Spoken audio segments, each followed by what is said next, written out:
Monika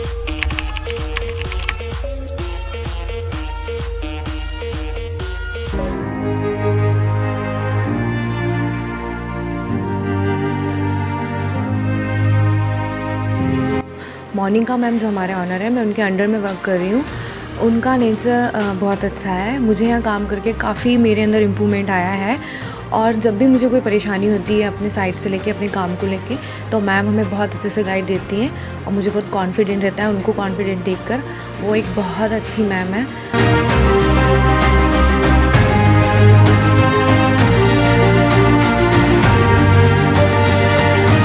divine group by Monika Gupta के साथ में 1.5 से 2 साल हो गए हैं मुझे वर्किंग करते हुए। यहाँ पे काफ़ी सारा मतलब मैंने लर्निंग किया है। मैं कहीं पे भी अटकती हूँ तो मतलब मैम इज़ लाइक कि एक टीचर होते हैं, तो बिल्कुल सॉफ्टली वे में सिखाना, समझाना, नई चीज़ों के लिए मतलब मोटिवेट करना। यहाँ पर आने के बाद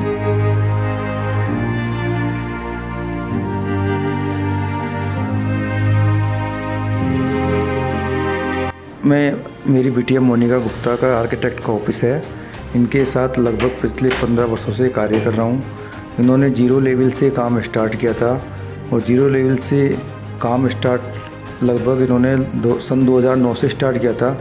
और तब से मैं देख रहा हूँ कि मतलब ग्रोथ बहुत बढ़िया करी इन्होंने, बहुत ही ज़्यादा। 0 लेवल से इन्होंने काम स्टार्ट किया तब इनके पास मतलब एक भी साइड नहीं थी। और उसको देखते हुए आज जो जयपुर के अंदर है तकरीबन 25 से 30 साइडें चल रही हैं।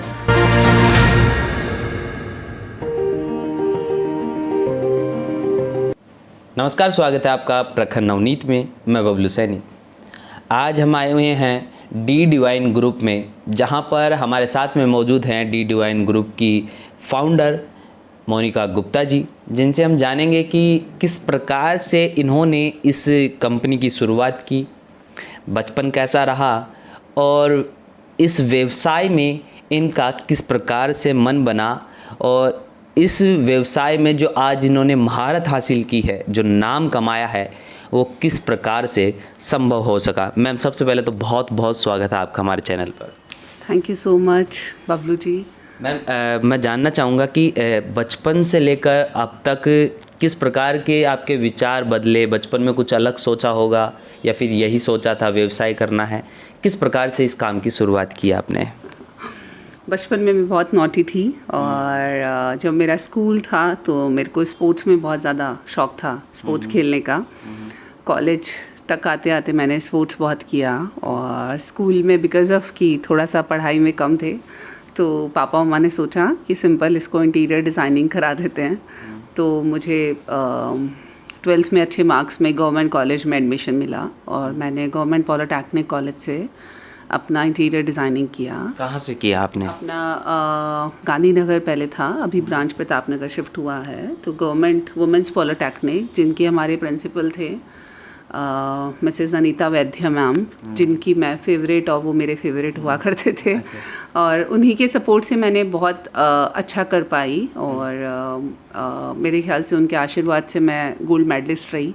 पूरे राजस्थान में 22,000 स्टूडेंट्स में हम 2 लड़कियां गोल्ड मेडल ले पाए थे इंटीरियर डिज़ाइनिंग में। तो जब कॉलेज में ही सोना जीत रही हैं तो लाइफ में सब स्वर्णिम ही काम करना था, इनका पहले से डिसाइड कर रखा था। अच्छा, फिर कॉलेज पास करने के बाद में क्या सोचा था? कहीं किसी एथलीट बनना था, वो बचपन में नहीं हो पाया, तो यहाँ पर कॉलेज के बाद सोचा था या फिर नहीं कि अब कुछ अलग करना है? हाँ, नहीं, कॉलेज में भी मैंने बहुत स्पोर्ट्स किया और कॉलेज में जितने भी स्पोर्ट्स के हम लोगों को मिले मौके, तो उसमें भी मैंने गोल्ड और सिल्वर बहुत जीते। बट मुझे हाई अस्थमा होने के कारण से कभी भी मैं उसको फ्यूचर नहीं सोच पा रही थी। बट हाँ, मैं क्रिएटिव थी, स्पोर्ट्स में भी अलग करती थी, डिज़ाइनिंग में भी मेरा मन होता था। मुझे अच्छा लगता था कि मैं रखी हुई हर चीज़ को किसी और तरह से देखूं। तो लाइक मतलब कोई चीज़ सेटल नहीं है तो सेटल करूं और चीज़ों को अच्छा रखूं, चीज़ों को खूबसूरत दिखाऊं और ख़ुद भी उसको कर पाऊं। तो मेरे ख्याल से वो इनबिल्ट था बचपन में जो नज़र नहीं आता, बट जब आप स्टडी में आ जाते हो और उसी से रिलेटेड आप पढ़ाई करते हो तो आप धीरे धीरे उसके साथ इन्वॉल्व हो जाते हो। तो जैसा मैंने बोला, मैं स्टडी में कमज़ोर थी, बट इंटीरियर डिज़ाइनिंग में आते आते मैंने अचीव किया बिकॉज ऑफ मेरे को उस पार्ट में अच्छा लगने लगा था और मैं बहुत इन्जॉय करती थी।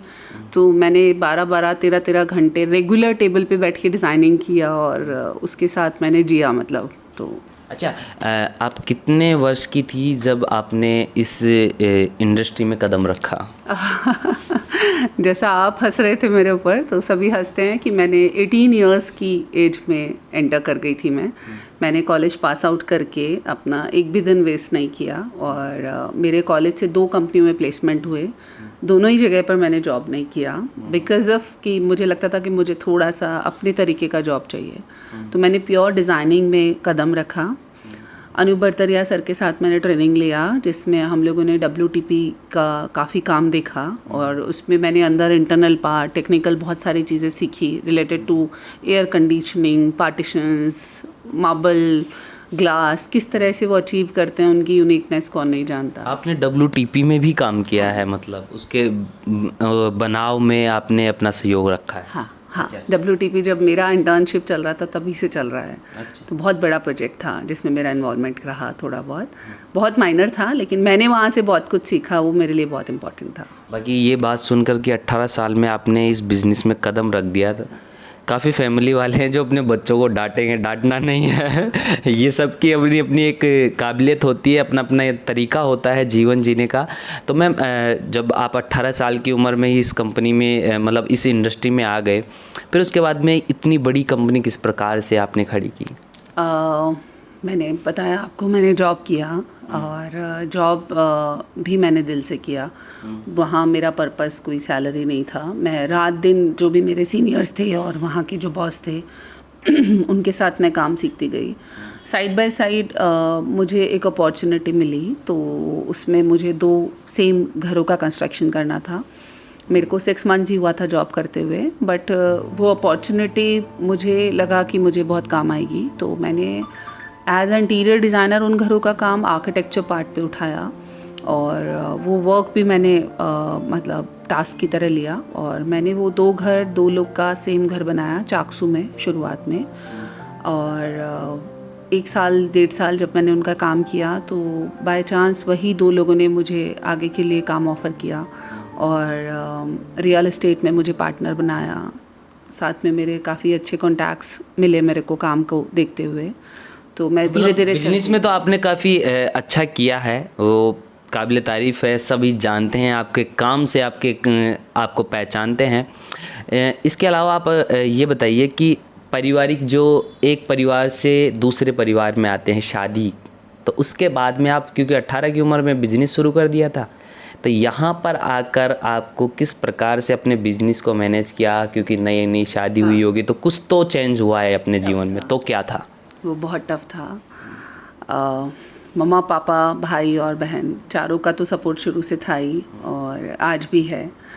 और मेरी मम्मा मुझे बहुत अच्छे से समझती थी कि मुझे लाइफ में क्या चाहिए और वो जानते थे कि मैं जयपुर में ही रहना चाहती हूँ, काम करना चाहती हूँ।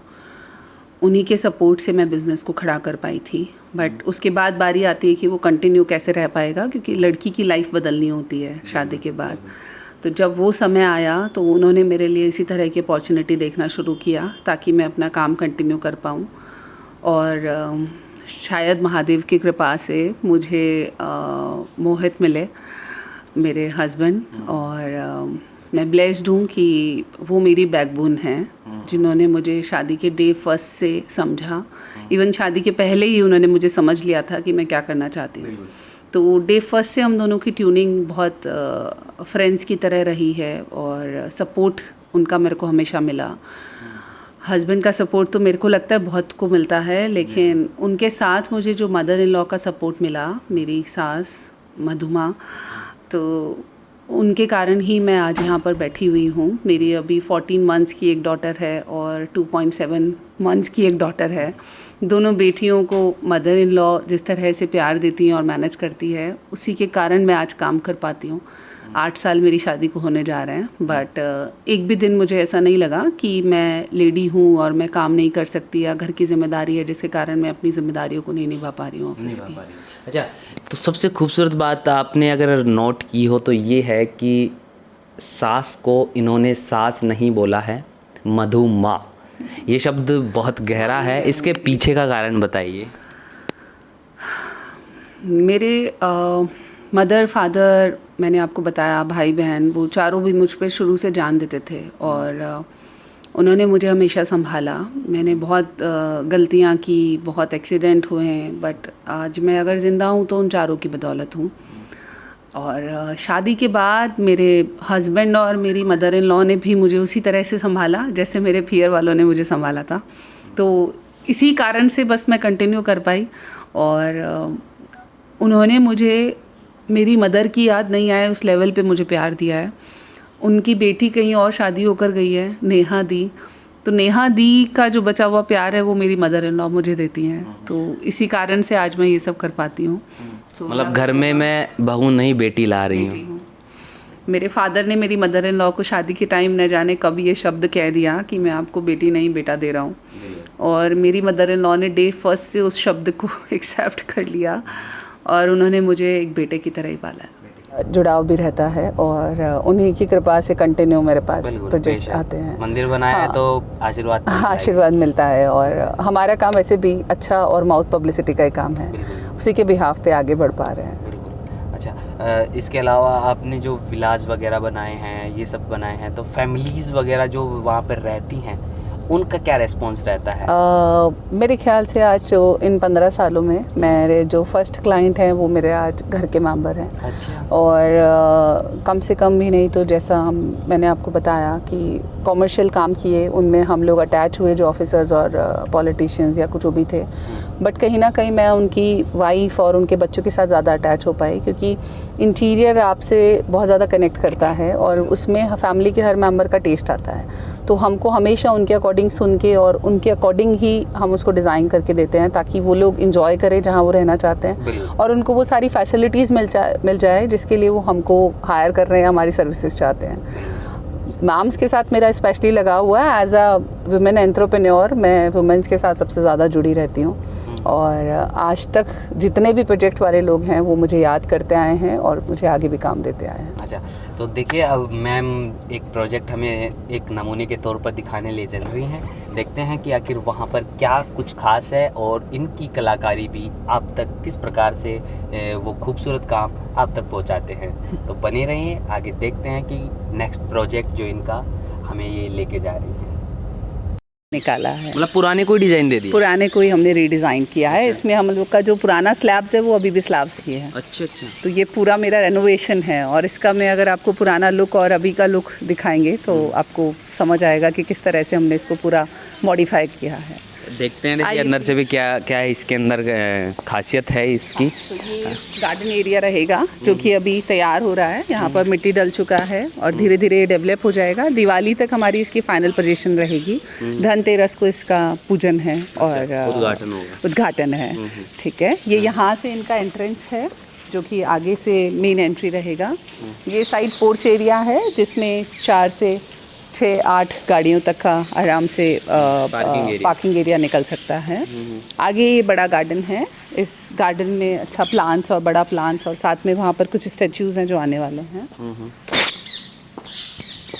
ये फ्रंट हो गया। हाँ, डबल हाइट एंट्री हम लोगों ने इसको दिखाने का कोशिश किया है। बीच में एक अच्छा सा थोड़ा फानूस लिया ताकि वो नेचुरल लुक को इन्हांस करे। ये सर के घर की मेन एंट्री है। यहाँ से मेन एंट्री होगी मेन गेट की, और ये सारा फर्नीचर का काम भी आप ही का है? हाँ, जो अभी फर्नीचर हम लोगों का अभी काफ़ी सारा ऑर्डर है बट बेस मटेरियल अभी हमने तैयार कर दिया है इसमें। तो मैं आज आपको जो दिखाने जा रही हूँ वो बेसिक है। अभी जिस तरह से हमने अभी इसको ड्यूप्लेक्स वॉल में कन्वर्ट किया, साथ में यहाँ ऊपर डबल हाइट शैंडलियर हमने उसमें साथ में लगाया है।